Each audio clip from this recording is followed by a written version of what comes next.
ये बताओ कि गांव में हमसे नाक का करा देले भाई ए नाती कौन हम गलती कइले बानी हो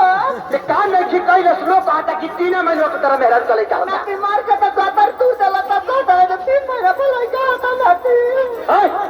तो कर बे बताओ कैसे होता ही ए नाती तू जानता रे तू घरे में तेरा पारा रहता तो तू का जाती है के कर हागोर या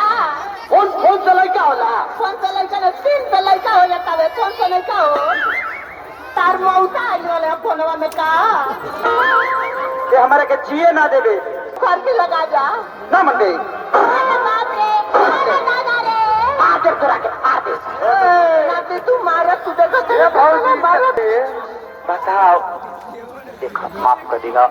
गलती हो गई हमारा का पता बजे फोने से लइका होला हमर मेहरा मार के कोक हमर तू गला तब का करोगे गलती हो गई जादे पियला खइला में भइल भाई से नाती दारू पियत वाला उ अब तू कहियो तो उठाना को ले लो जाए दो आज बजाए दो लोर पोछला हमर धनिया औरत या का कहती है ए बबुआ तू का जानता रे तू कुछ बता रे नु तारे घरे आवे के तो कहियो जे तू जानबो तो बताओ कैसे भाई बताओ ए नाती 3 महीना तार बिया भइले भइल हाँ अब 3 महीना हमार बिया जोड़ा ना ए नाती का महीना भइल 3 6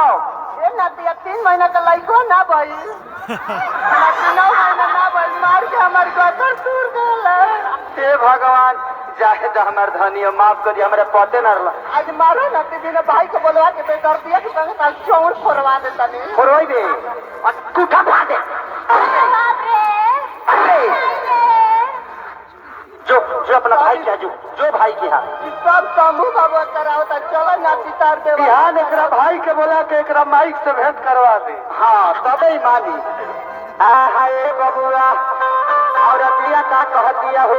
जी हरिओम बसंतपुर अरे की बुझी बात मिला गंभीर बाए सैया जी ना गंभीर बा की बुझी बात सैया जी मिला गंभीर